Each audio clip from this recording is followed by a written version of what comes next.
Welcome back to the fourth online episode of Live Sunday Peacetime, hosted by Peace Point on alternating Sunday mornings by myself, Phra Nicholas Thanissaro, live streaming from Dhammakaya International Meditation Center in Azusa, California. Today's session will be about an hour and a quarter long and will consist of a 20-minute talk, 25 minutes of meditation, 30 minutes conclusion, answers to your questions submitted in advance, and the usual news. Last time you saw me, we looked at liberation, course, and fine-tuning of the mind, basically how to integrate meditation and mindfulness into our daily lives. The topic for Dhamma talk today will be aim in life and the 5 hindrances.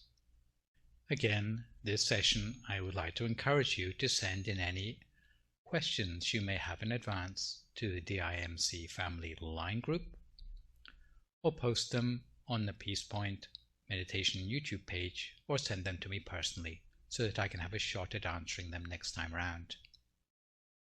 So let's start by looking at purpose in life. Did you ever feel that life is passing you by at an alarming pace? All of us started off as a mere baby, grew up to go to elementary school and then to high school. Some of us went to college to get a degree, with the expectation that a nice degree would get us a nice job, and with a nice income so you could get a nice partner, and before long you could have your own family.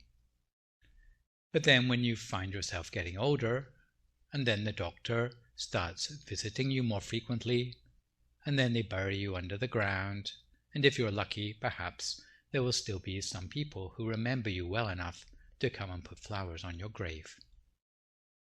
Without intending to be overly morbid, such a whistle-stop overview of life forces us to consider whether there should be more to life than this.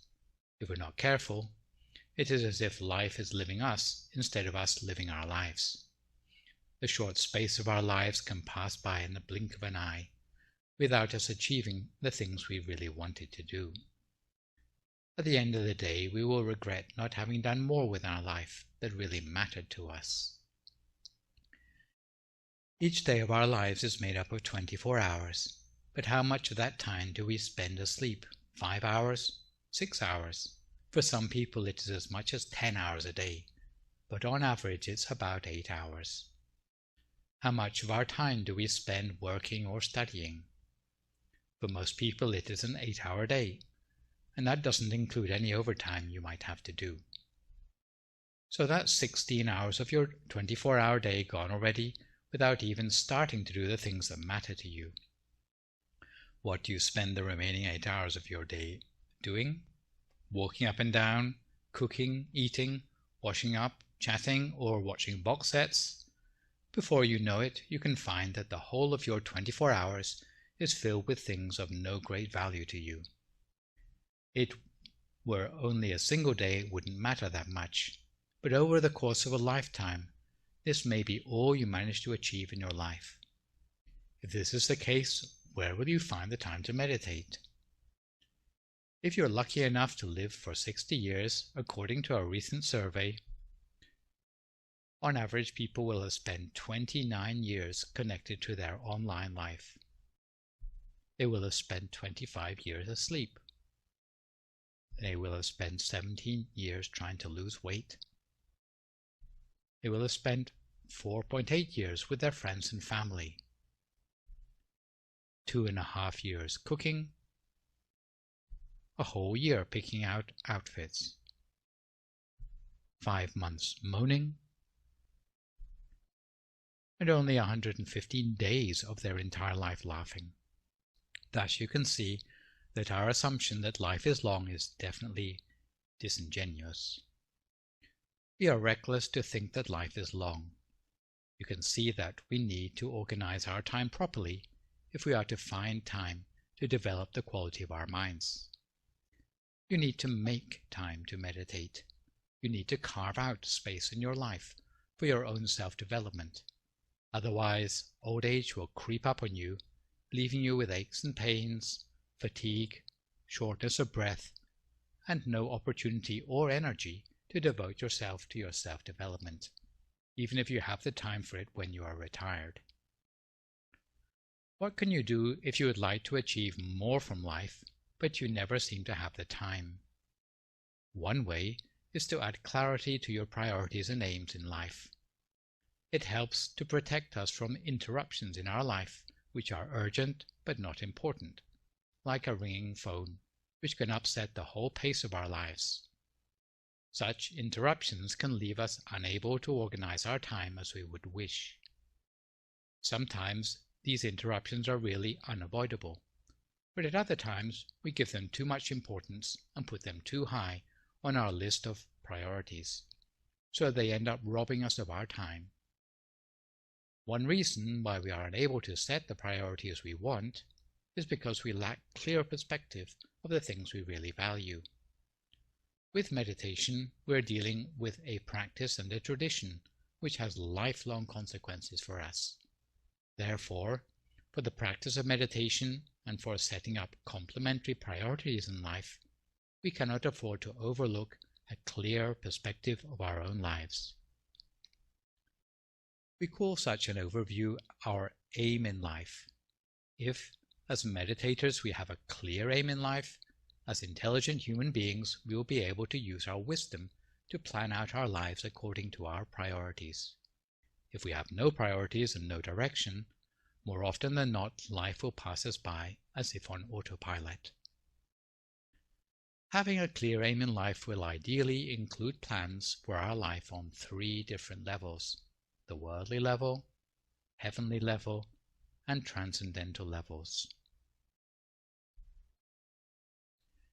Everybody comes into the world with nothing, but everyone has the same basic needs for survival, whether it be the food on their plates, the clothes on their backs, the roof over their head, or the medicine they need to keep them healthy in times of illness.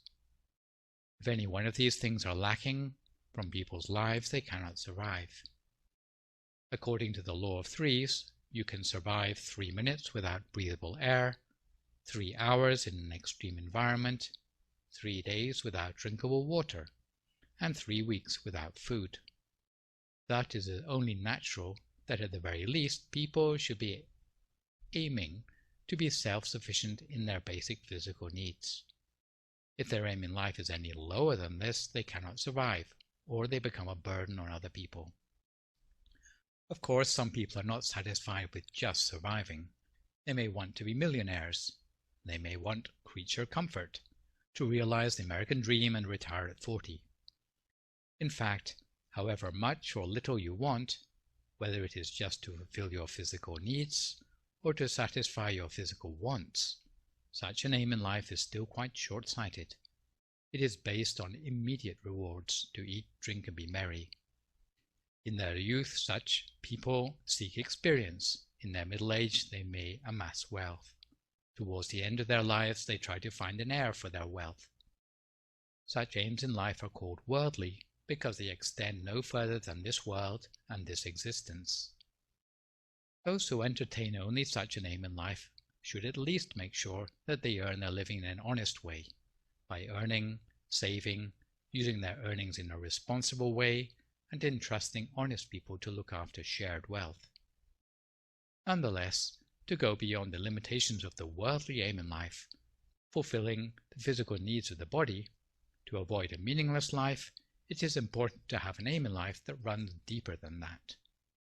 While recognizing that we need to have a way to earn our living, we also have to accept that our salary is only a means to an end. While we all suffer from physical hunger, we also suffer to a greater or lesser extent from a hunger of the spirit or the mind as well. If the mind is left hungry, it will deprive your life of a sense of meaning, the upshot of which is that alongside your worldly pursuits, you also need to find time to reach toward a higher spiritual dimension. Achieving a sense of meaning in life is facilitated by having a heavenly level of aim in life. There are 5 ways you can build a heavenly dimension into a busy life. The first is having a part-time pursuit of your spiritual aims. You might set aside a certain time of your day to pursue the spiritual dimension of your life, perhaps at a particular time of the day, maybe in the morning or in the evening, to meditate uninterrupted by other activities. If you can't find a little time every day, instead you might try taking time out especially, otherwise known as a sabbatical, pursuit of the spiritual dimension of your life. You might set aside certain periods of your life to devote yourself entirely to the spiritual dimension. Some devote their youth to spiritual pursuits, but need to spend the rest of their life looking after their own family. Some devote their middle age to spiritual pursuits, while in their youth and their old age they work simply for their more immediate physical needs. Some take a year out after college. The more time in that period they can devote to their spiritual pursuits, the more they can learn. And like a university professor needs to take research sabbaticals from time to time, otherwise they will have nothing new to teach their students. The third way is to have a selective career path that will facilitate your spiritual values. You might adopt a particular career or job where you can make a real difference to the world or other people's lives. Usually such jobs don't pay as well as the ones that are part of the rat race. For example, you probably earn more as an accountant than as a nurse. But as an accountant, you may not feel as spiritually uplifted when you're tired at the end of a long day at work. Another potentially easy way to reclaim time for spiritual matters is to simplify your relational ties. In other words, to have a minimum of family ties or dependence. This doesn't mean abandoning your responsibilities to your parents, but however spiritually inclined your family may be, it will always compromise your ability to elevate the quality of the mind. If you have a small family or no children, or stay single, then you will have more freedom to pursue your spiritual development single-mindedly. Supposing you want to use your life to the full in the pursuit of the practice of generosity, and supposing you want to make regular donations to a good cause, you will always have to weigh up how much you are able to give without impacting other aspects of your life. It depends on the number of ties in your life what proportion of every $100 you can afford to give to charity. If you are single and live alone, at the most you'll be able to give $50 to charity. But once you're married, you'll only be able to give $5. If you have a child, you'll only be able to give a single dollar, and if you have 2 or 3 children, you will struggle to give anything. In the same way as making donations, the free time you have to pursue things that interest you will also decrease in proportion to the number of ties you have. A final way to integrate spirituality into your life, if none of the other time-consuming aspects suit you, is to have an uplifting attitude to material possessions. You might cultivate skillful spending of your earnings in order to uplift the mind. Whichever way you set up your life as a householder who seeks to elevate the quality of your mind, you will have to find ways to adapt to the values you believe in, especially concerning how you spend what you earn. If you spend a lot on possessions, i.e. the things you have, you will often compromise on the quality of your spirit, i.e. the things you are. There is a choice in life that is encapsulated in the title of a book by Erich Fromm, between to have or to be. It is perhaps best reflected in the trend amongst many millennials these days to want to spend their money on new experiences rather than weighing themselves down with new possessions. In the way we use our earnings, it is not so important how much or how rich, but how the money is spent. Supposing you get your first pay packet. If you had no interest in the quality of your mind, you would probably selfishly spend your first earnings on luxuries like aftershave or lipstick. However, wouldn't it be more uplifting to use your earnings to use the same amount of money to buy clothes or blankets as a present to show your gratitude to your parents? The expense in both cases may be the same, but the feeling is different. In the first case, the money does nothing to elevate the quality of the mind or the quality of society. In the second case, however, the use of money brings comfort and joy to those parents and strengthens the bonds of gratitude in society. No matter whether the wage packet is large or small, the important denominator for raising the quality of the mind is the amount left at the end of the month, and how much of this can be shared for the benefit of others or the benefit of society. Such aims in life are known as heavenly because they extend further than the mundane world and this existence. Those who entertain a strong spiritual aim in life will usually cultivate faith or confidence that doing good deeds is of some benefit. They must not exploit or take advantage of their fellow man. They should be generous, and they should try to become wiser as they go through life. Last of all, there are those whose awareness of the hunger in the mind is so great that when they need to deal with hunger at its root, so great is the intensity of their calling that they seek opportunities to devote themselves full-time to the pursuit of spirituality, not just to improve their sense of meaning in life, but to reach spiritual perfection. They hope to purify themselves so completely that the hunger in the mind may be completely extinguished. They have to have sufficient time to devote to spiritual study without having to compromise their time in order to earn a living. They will spend their time learning the spiritual way and teaching it to the best of their ability, so intensively that the life of the householder and the family no longer holds any attraction for them. Such a level of aim in life is known as a transcendental, because it's like the express lane that seeks to bring a person to the end of all further suffering and to help others to do the same. This is mostly the domain of monks and nuns, but it can also be sampled by spending time following 8 precepts or participating in a meditation retreat. Often we go through life without much thought of the direction. Some feel that they would rather go with the flow, going wherever life takes them. However, to live life like this risks never finding fulfillment in life. Often we assume life will be long and that we will always have the opportunity to change our path. The inconvenient truth, though, is that we generally have less time than we think.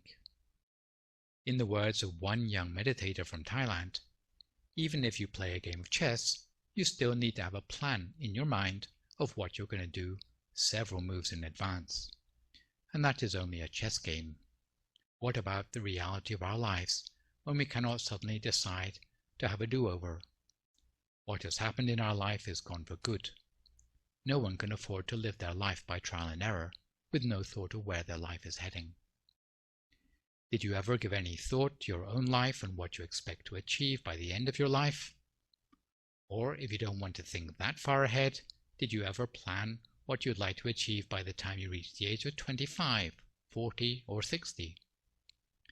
Some of the things in our lives will happen automatically, by themselves, without us making any special effort, and in such a case we will have a probable lifetime. It will be the sort of life which will happen to you by default if you don't attempt to call the shots. However, if you are a person who likes to take control of the precious moments that pass you by with every in-breath and out-breath, why not take a few moments to plan what sort of life you would like to choose to see for yourself? The sort of life you could look back on in your dotage with pride and contentment, not the sort of life that when you look back on it, you wish you could have your time all over again. This would be something you could refer to as your possible lifeline. In your possible lifeline, try to include something from each of the 3 levels, worldly, heavenly, and transcendental, at each stage of your life. From person to person, the emphasis may be more on the worldly level, heavenly level, or transcendental level, depending on your personal preferences. You may think that aim in life and meditation might be completely disconnected from one another, but as you reflect more wisely on your life, an ability that comes as a natural byproduct of getting to know yourself through meditation, you will find your aim in life takes on more clarity. So now we come to time for some meditation ourselves. If you would like to find a comfortable position for yourself now, as you listen to my instructions.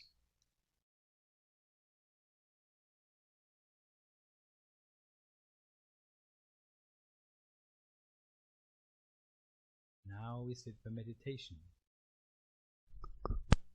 Gentlemen should sit in the cross-legged position, while ladies, who are not accustomed to sitting in the cross-legged position, can sit with their feet to one side if they prefer.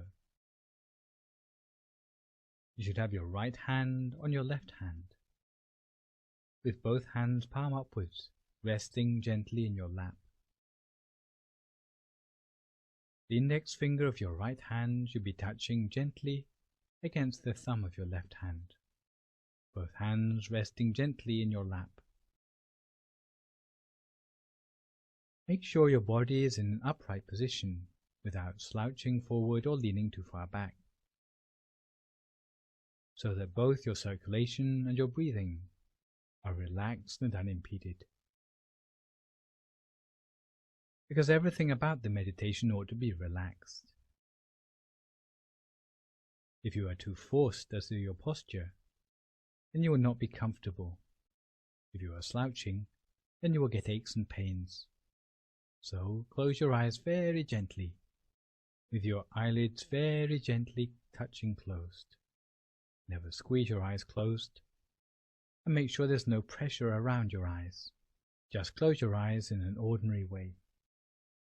For meditation, it is necessary to relax our mind, and in this respect, the Lord Buddha taught the words Jako Patinisako Vimutti Analayo, that we must let go of all things, not being attached to them. Not being attached to our physical body, whether we feel stiff or whether we feel uncomfortable, we should just ignore these things. We mustn't worry about them, because the body we are using for meditation is only like a tool for the mind, to be used in order to reach liberation. Liberation from defilements, in order to reach towards nirvana. Our body is only transient, and we have only temporary use of it. Thus, no matter what may happen, we will not be interested in our body. We must let go of attachment for our body and even for our life. Something we let go of in homage to the teachings of the Lord Buddha. So, no matter what happens, we will not be attached to or worried about our bodily condition. We're going to bring our mind to a standstill. It's our only aim in life, to train the mind to a point where it can be pure and clear, to attain the body of enlightenment inside, not only attaining it, but to become one and the same as it, to know who is our real, true self inside. That is, the body of enlightenment of the Arahant inside of us. And to reach this point in our meditation can be said to be our obligation as a human being, as the Lord Buddha used the words Gatang Karaniyang, something which we have to do for as long as our body is still viable. Once our mind comes to a standstill, we will be able to liberate ourselves from the cycle of existence. So there is no use in being attached to our own body or the bodies of other people, especially those of our relatives or of our husband or wife, because all of these things end up bringing us suffering eventually. They bring us anxiety, absent-mindedness, worries and doubts. They bring all sorts of suffering to us simply because of the fact that we are worried about them. The fact that we are worried about them is because we don't realize our real, true aim in life, the real reason for having our human body in life. Once we don't know about our real aim in life, then it opens the way to hundreds of causes of suffering in our life. So we have to let go of our body. If we don't do it now, then we have to do it anyway at the time when we come to the end of our lives. So we should make our mind relaxed and allow our mind to come to a standstill. Today, as we meditate, we'll take the opportunity to explore the nature of the pathway to nirvana. But before we do that, For those who are newcomers to the meditation, we should familiarize ourselves with the 7 bases of the mind first. According to the original teachings of the Dhammakaya tradition, by the founder, the great abbot of Wat Phak Nam, otherwise known as Phra Mongkon Thep Muni, the originator of this meditation tradition. Because he always started by teaching the pathway of the mind, the pathway of all living beings, the pathway by which all beings are born and die, by which the mind enters and leaves the body at conception and death respectively. The first point on this path, the first base of the mind, is at the nostril. For ladies, the left nostril; for gentlemen, the right nostril. The second base of the mind is inside the nose, just next to the corner of the eye, for ladies on the left side, for gentlemen on the right side. The third base is at the center of the skull, on the same level as the eyes. This point, and all the subsequent points, are the same for ladies and for gentlemen. The fourth base is at the roof of the mouth. The fifth base is at the center of the throat, just above the Adam's apple. The sixth base of the mind is in the middle of the stomach, at the same level as the navel. Supposing you were to take 2 thin threads, the first running from your navel directly through your back on the horizontal axis, and the second running from the right side to the left side, also horizontal on the same level. The point where these 2 lines intersect, no larger than a pinpoint, is called the sixth base of the mind. This is where a sphere of Dhamma is to be found, which is clear and bright, transparent, and about the same size as the yolk of an egg, with its center at the point of intersection of the 2 threads.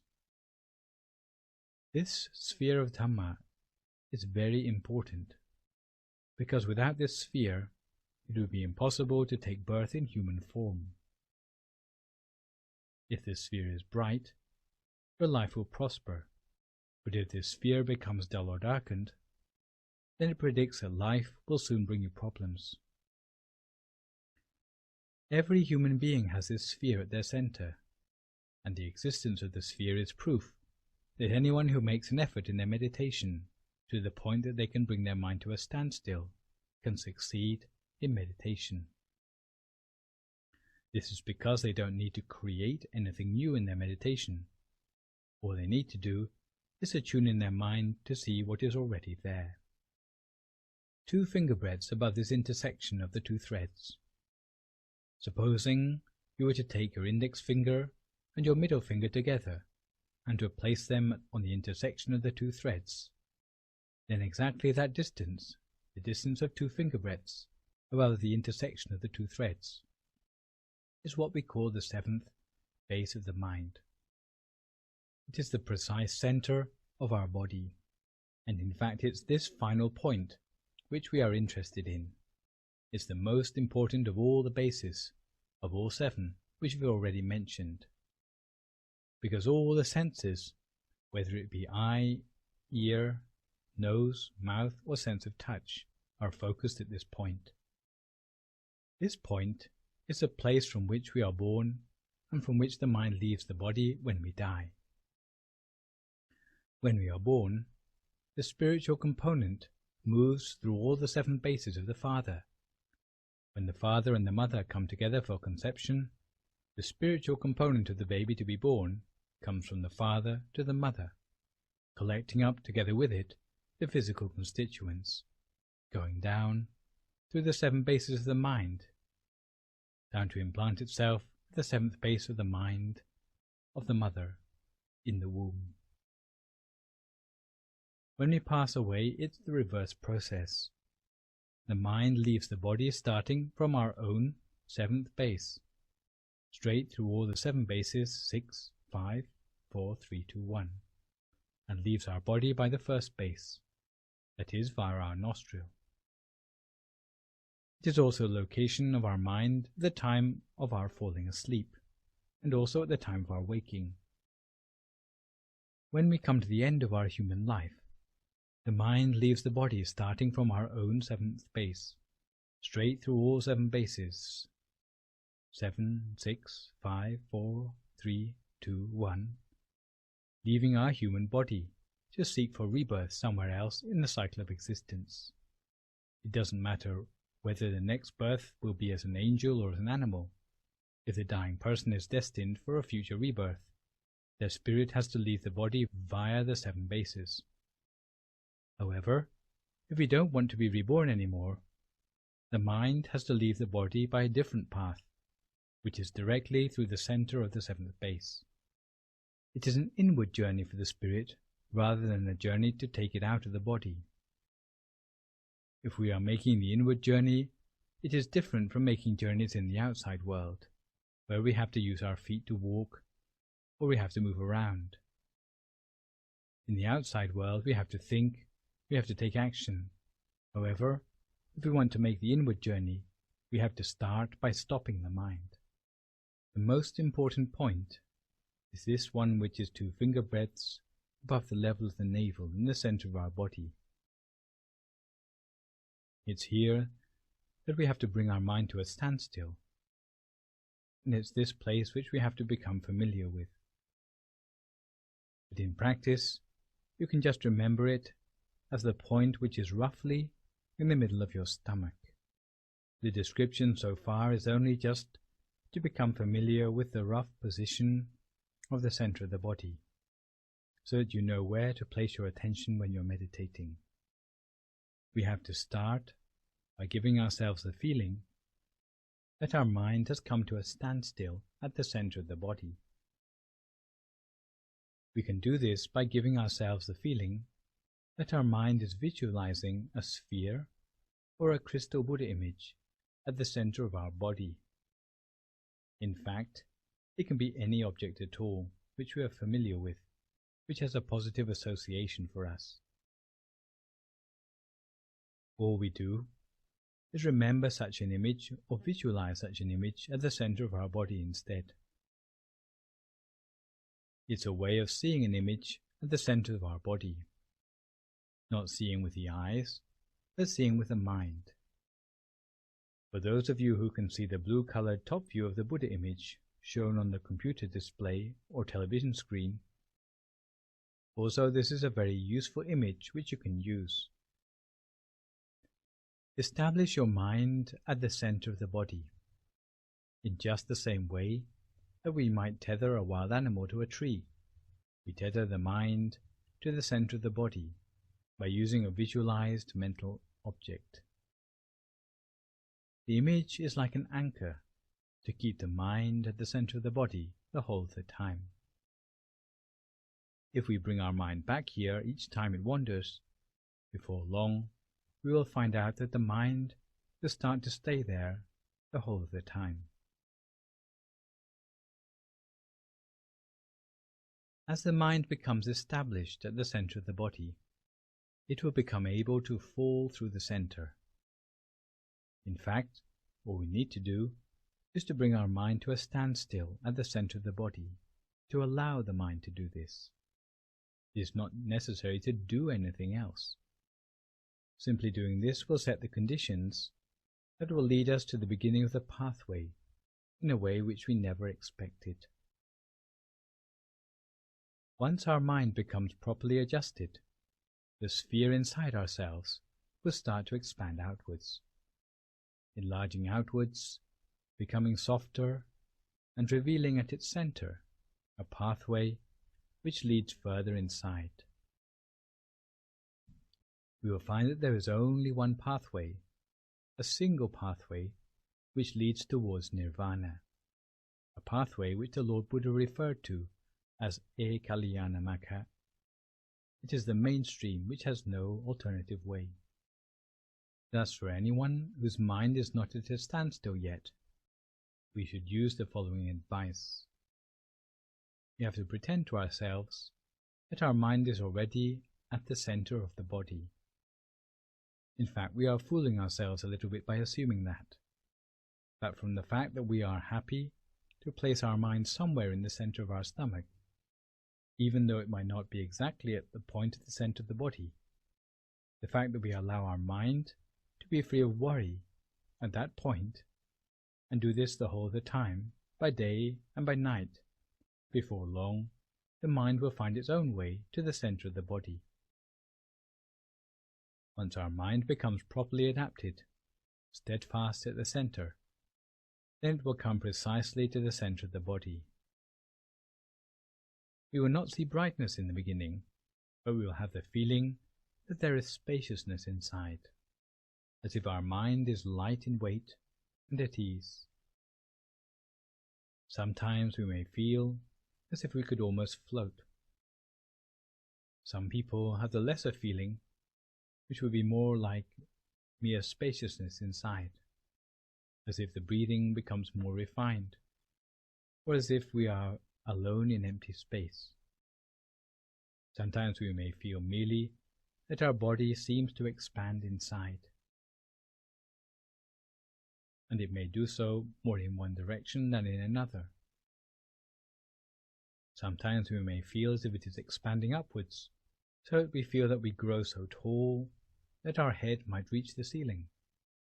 Sometimes it feels as if we were contracting, as if our body were being pulled down towards the ground. Some people feel as if they were falling down through the center of the body. If it is less refined than that, sometimes we may feel as if the body is swaying, as if we were sitting on a boat, or as if we were being rocked in a cradle. If it is less refined than this still, sometimes we may feel as if our hair is standing on end, or we may feel that our heart is beating more vigorously than usual. Sometimes we may feel as if we have lost feeling in part of our body, sometimes just in our legs or in our hands, as if they have become numb, or as if we cannot feel them anymore. When some people come across such feelings, they make a mistake of giving up their meditation, thinking they have not succeeded. But in fact, these are all symptoms that our meditation is nearly at the point of progress. We ought to continue, and we should use our mindfulness to keep ourselves on track, instead of giving up when we come across these sort of experiences. So don't get excited, don't be elated by such experiences, and don't be afraid of anything, not even of death, but maintain your mindfulness and your wisdom, because once your mind reaches the point of equilibrium, you come to the point where there are no thoughts anymore. Even though you try to think, you cannot think of anything anymore. It's not like when you start out in your meditation where, even though you try not to think, you are always thinking about something. It will be almost as if you are not breathing anymore. That even though you're not breathing anymore, you feel that you have more happiness than if you were breathing. Your mind will be steadfast at the center of the body, and your body will seem to be upright of its own accord, so that you have no interest in the outside world anymore. Once your mind has become fully adapted, then the mind will swoop through the center of the body, and there will be a sphere coming up in the opposite direction, which is bright and clear. The smallest size is like a star in the night sky, or like the tip of a needle, very bright but tiny. For some people, for whom it may be of medium size, the sphere won't be the size of the full moon or of the shining sun. These spheres are what we call the sphere of Patamamagga. It arises at the center of the body. It never arises anywhere else. If it does arise anywhere else, then you know it's not the true experience, but rather a distortion of one's proper meditation experience, something which, technically speaking, we call vipassanupakilesa. But once the mind is properly adapted, we will see things bright and clear, but precisely at the center. It's this Patamamagga sphere which the great abbot of Wat Phra Naham referred to as the Dhamma Nupassana Satipatthana sphere. Loosely translated, it means the sphere of the initial path, because it's the trailhead to the path which will lead us to the noble pathway of all the Buddhist saints. Having seen this sort of thing, then this sort of purity is something which we should try to maintain the whole of the time, whether we are standing, walking, sitting or lying down, eating, or whatever task we may be doing. We should maintain it the whole of the time, reflecting at the center of our body in order to maintain this state of mind. Whether our eyes are open or closed, we should see it the whole of the time, because this is the start of the pathway towards nirvana. If we can maintain ourselves on this path, then we will be on the right pathway to nirvana for every lifetime. We will never lead a life in an unskillful way anymore, and our life will be a life which is supreme. We will not be living our life by trial and error as we have done in the past. Sometimes when we think back over our life, we regret all the mistakes we have made in our life. But once we come to this point in our meditation, we have stillness of mind as our refuge. We will only make our way towards nirvana from this lifetime onwards, and our attainment of human birth in this life will have been worthwhile. It will have been a lifetime of profit for us, and it will be a sign that we will profit in every life, from this time onwards until we enter upon nirvana. It is something which will close the doors to unfortunate rebirth from this time onwards, so that we will not be able to fall into the unfortunate realms anymore. There will be no more straying from the path, and we will be reborn only in the fortunate realms, whether it be the 6 levels of heaven, the 16 levels of form Brahma realms, or the 4 levels of the formless Brahma realms, or nirvana itself. Therefore, we should give full importance to these experiences, and must train our mind consistently and regularly. If we have not yet attained the Paramamagga sphere, we cannot trust that we will achieve success in life. If we are unable to attain it, then it is as if we have made a loss on our life. We have only things which will bring us regret later in life, and looking back over our life, we will have resentment in retrospect. As for the way in which we should attain the Paramamagga sphere, everyone should let go of all worries in the world, outside and on the inside, everything about the other beings, the environment, and even about ourselves. We should let go of all these things and bring our mind to the center of the body. We must be interested only in our mind, as if we were threading a needle through the center of our mind. Don't use too much effort, don't use too much force when thinking about the center of the body. Think of it as if you were dwelling on something, but do as if you were dwelling on it at the center of your body. And imagine a bright, clear crystal ball, rather like a diamond sphere there.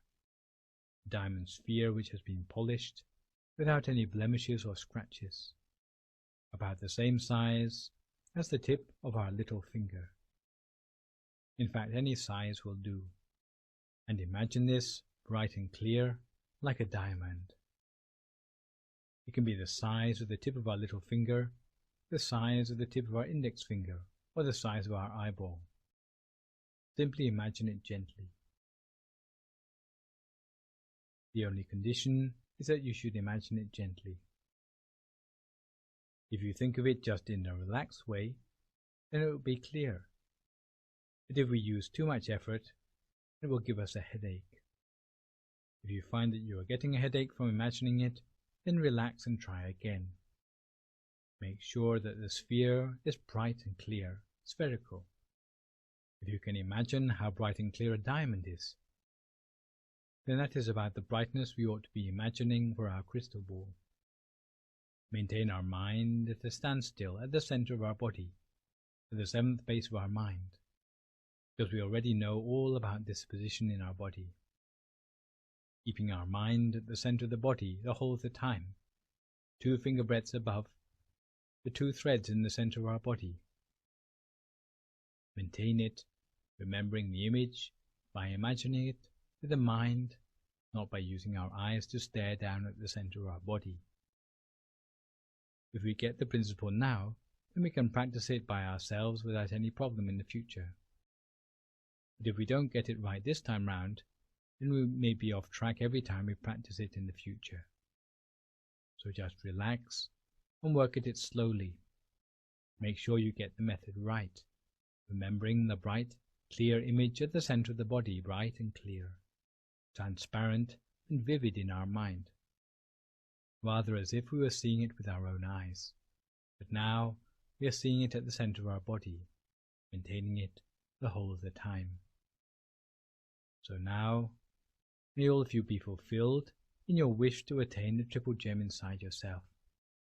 Now each of their own meditation for a few more moments in silence until we come to the appropriate time.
Sappa Dhammanupavena Sappa Sankhanupavena Sattha Soti Bhavantu Te.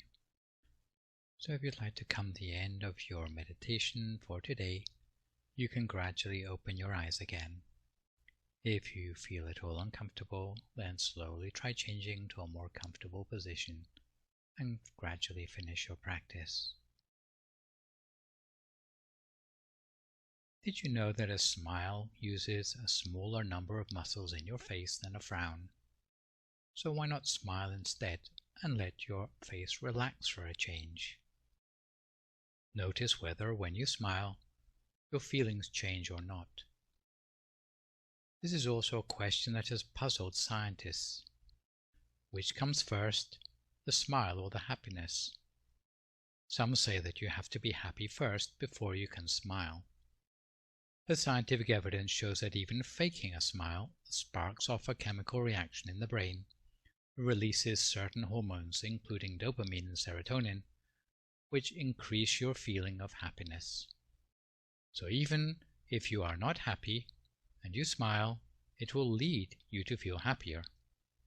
Thus you can see that there is a good reason to suppose that happiness is something that we have the freedom to choose, which is not merely dependent on the factors and circumstances in the outside world. This is by way of introduction to the subject of real happiness. You may ask yourself the reason why people seem to find so much difficulty in attaining happiness in life. Are we searching in the wrong place, perhaps?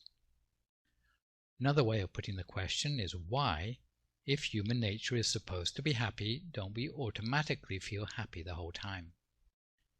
The answer to this question is that, although deep inside we may be happy, on the surface our mind is clouded by impurities, which in everyday life we call defilements, but in the context of meditation we call hindrances.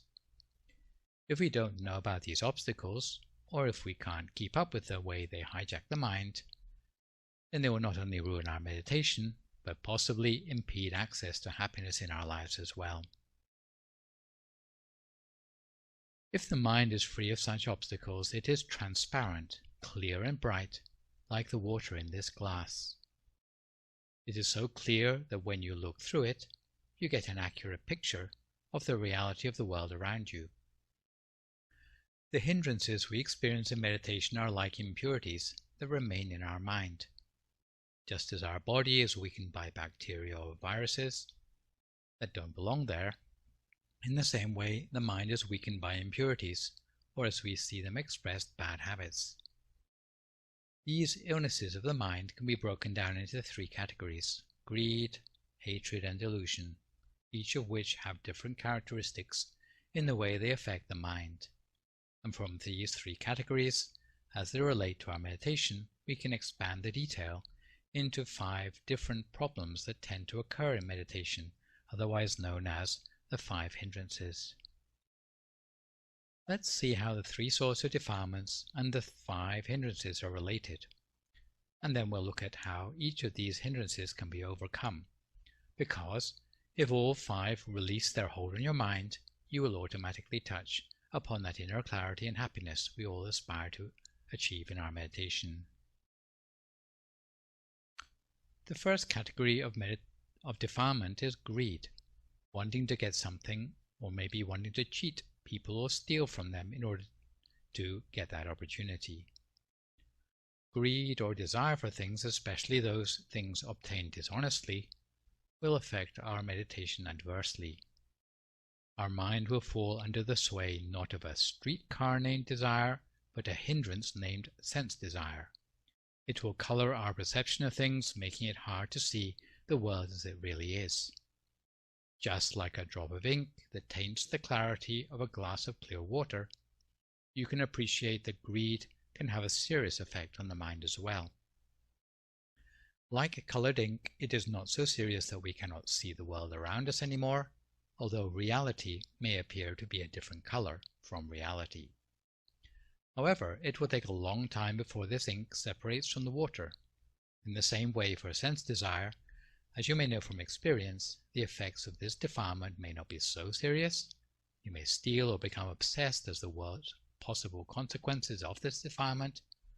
But as with things like heartbreak, it takes a long time to break free from the effects of the defilements. We can suffer from too much or too little of this defilement as it relates to our meditation. In meditation, if we have too much desire for results in our meditation, we will make too much effort, try to rush and control our meditation results, causing tension in our forehead or across our shoulders. How can we solve the problem? We must readjust our balance of attention to be gentler in our application of the mind, and we must not allow ourselves to have expectations when we are meditating. Simply observe our experience instead. On the other hand, there are those who make too little effort in their meditation. They just let their mind wander, a problem which may be solved by placing one's mind more firmly on the object of meditation. Another facet of investing too little energy in your meditation is that you may even fall asleep while meditating, even though you may have had enough sleep. In such a case, the problem comes from a lack of earnest in meditation. How can you overcome such a hindrance? According to the traditional advice in the scriptures, if you feel sleepy when meditation, you should not indulge the drowsiness that befalls you. You should reflect on the meditation technique you have learned, ponder over it, and examine it closely with your mind. You should make sure you haven't forgotten to repeat the mantra Sama Arahang to yourself, and perhaps speed up or slow down the repetition to dispel the sleepiness. You can try pulling both earlobes and rubbing your limbs with your hand. You can try washing your face with water and perhaps drinking more water. You should try to arouse as much light as possible in your meditation or sit for meditation in a bright place. You might try walking meditation in between your usual sessions of sitting meditation. If all the above fail, please don't give up, but you might need to accept that you are too short of sleep to meditate effectively, in which case you should lie down, take a quick power nap, and then when you're feeling refreshed, come back to your meditation again. The second sort of illness or hindrance in the mind is hatred, wanting to destroy others when they do something to upset you. The thought of harming other people, which if left uncontrolled, will become vengefulness. Even while we're meditating, we may come across a less extreme form of this emotion called ill will, when we experience unwanted emotions such as the pain in our knees. Ill will can poison our perception of things, making it hard to see things as they really are. If you imagine the water bubbling up in this glass here is not bubbling because of the effervescent tablet, but because it's boiling hot, this would be a good metaphor for the effect of hatred or anger on the mind. If such a hindrance arises, what can be done to solve the problem? Anger can have a serious effect on our mind.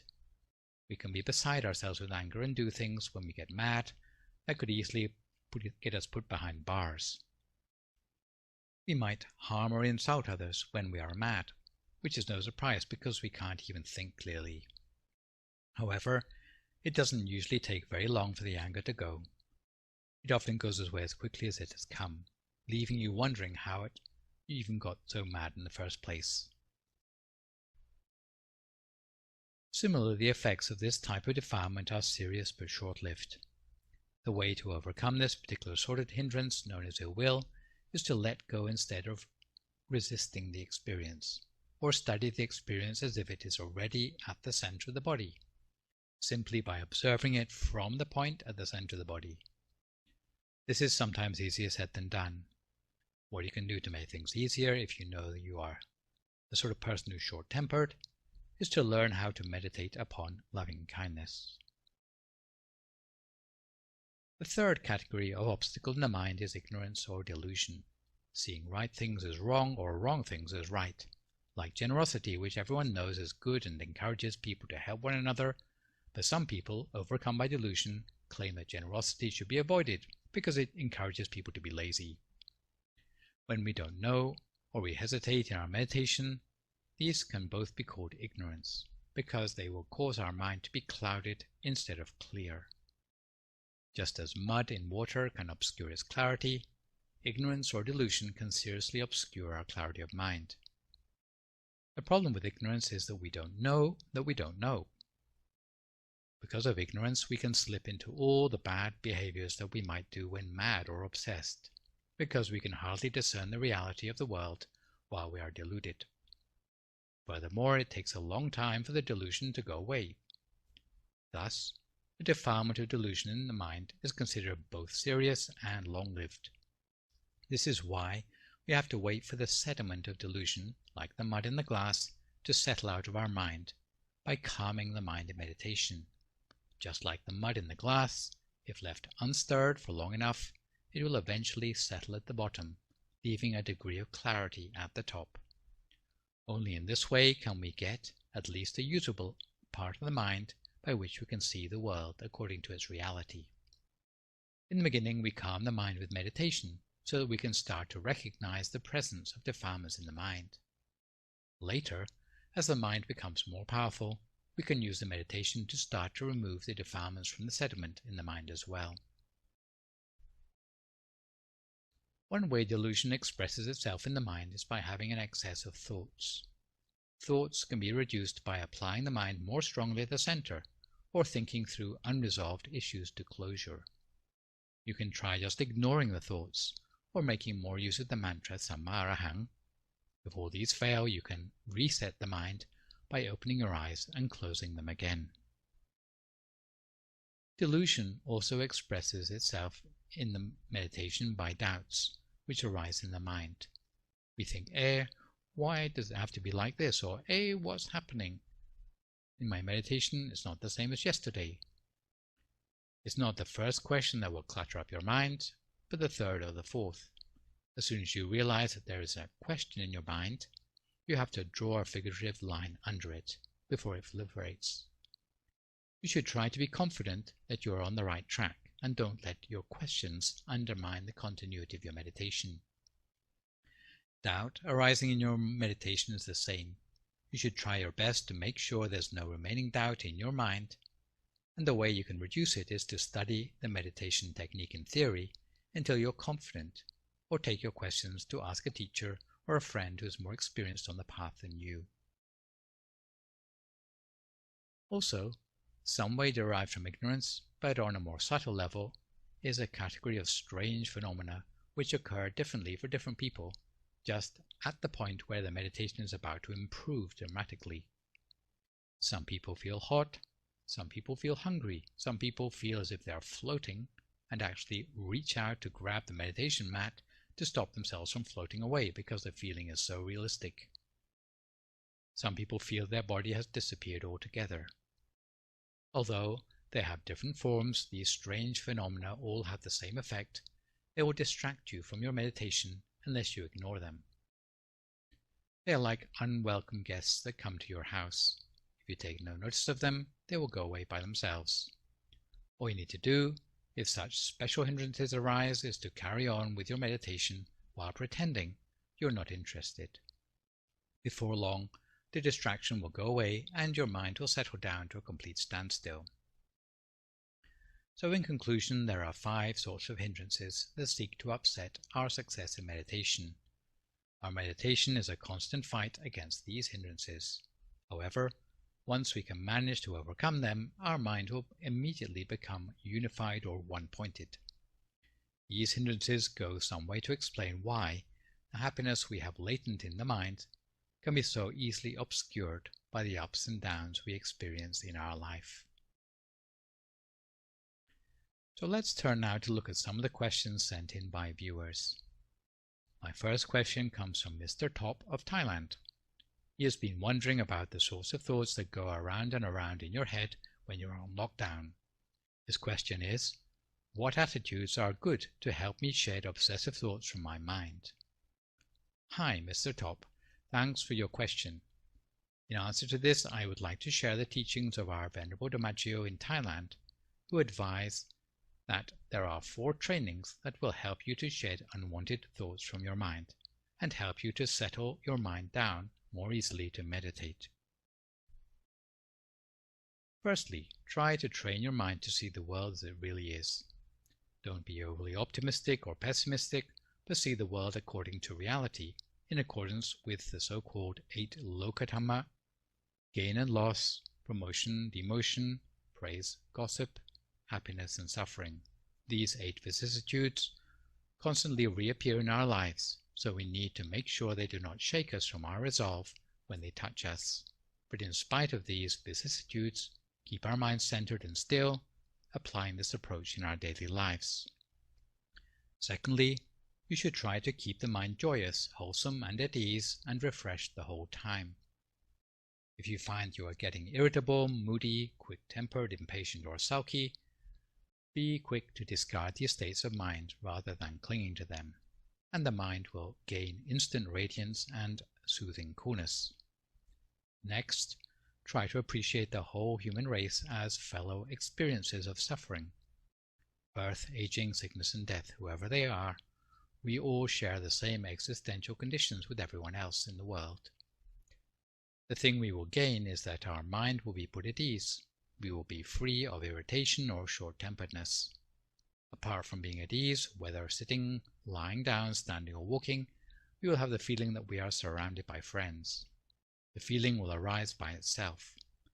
The more compassion we feel, the more the feeling of ease will return to us, and when we recollect the center of the body, it will be easy for us because the mind is already free of petty details.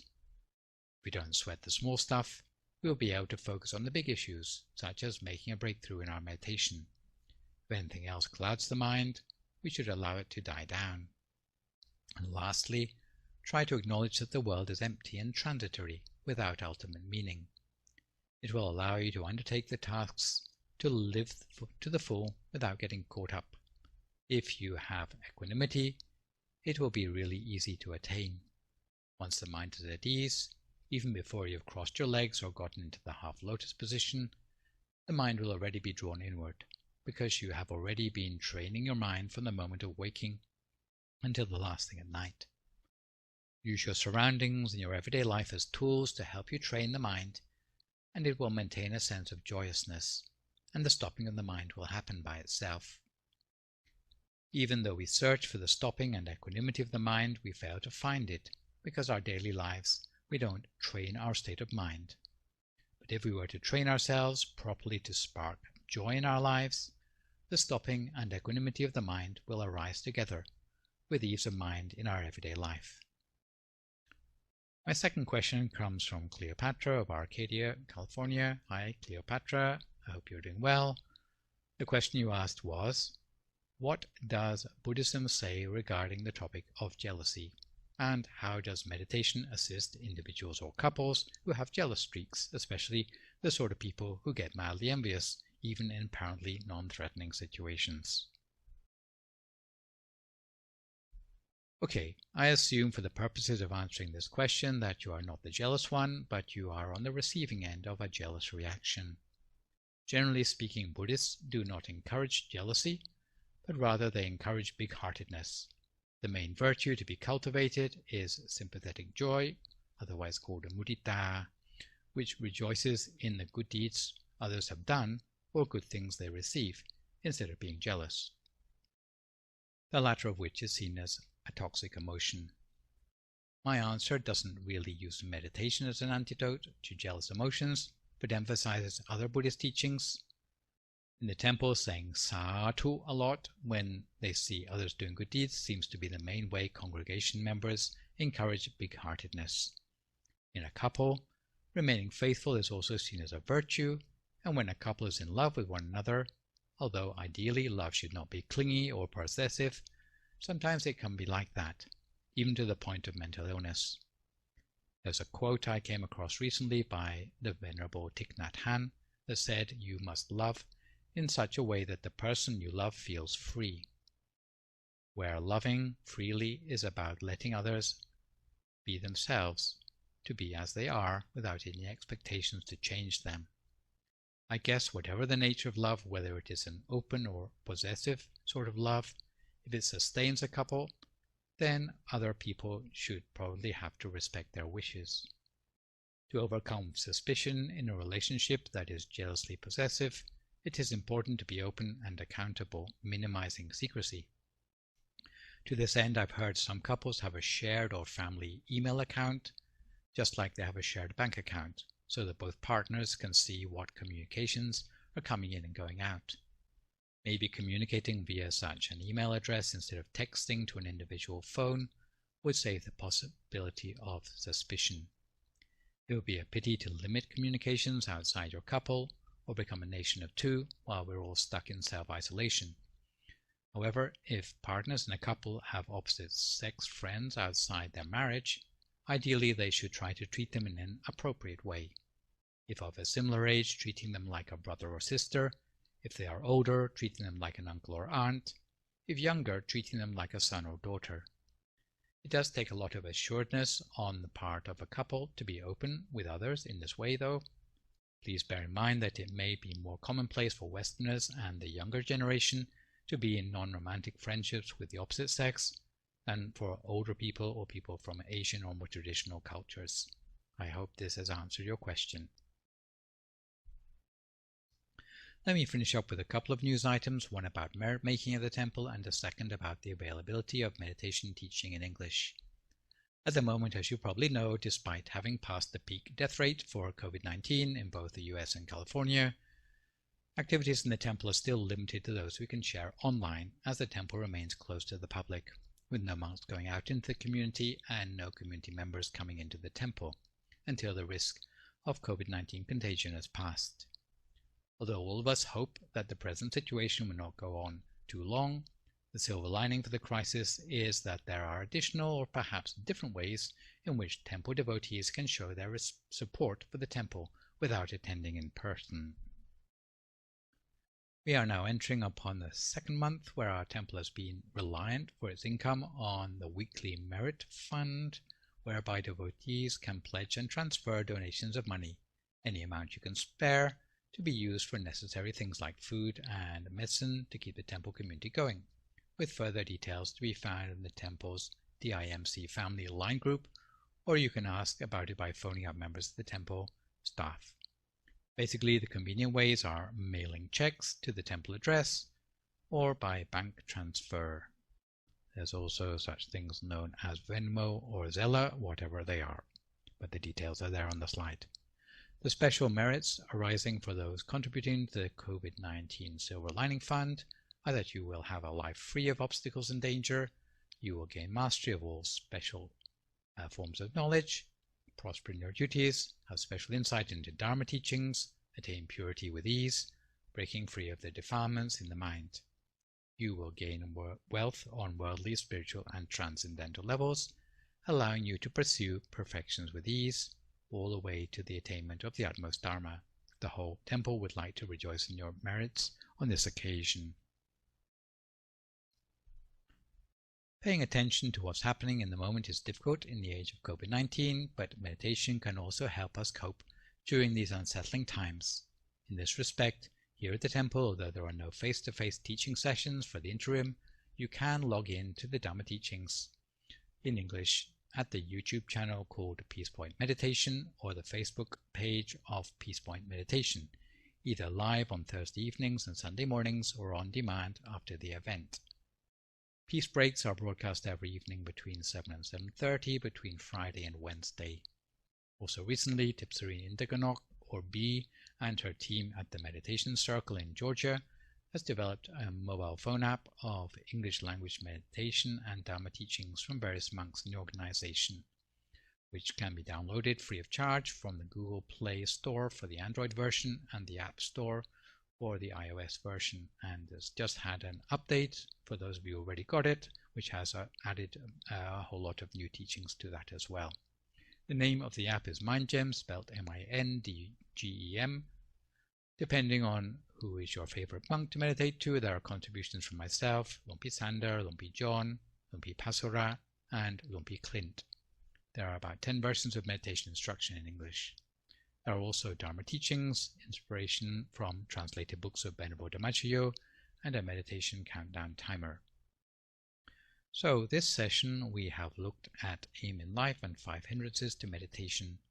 For my next session online with you, which will, fingers crossed, be a week on Sunday, we'll be looking a little more at using meditation to solve problems and meditation's role in the New Age.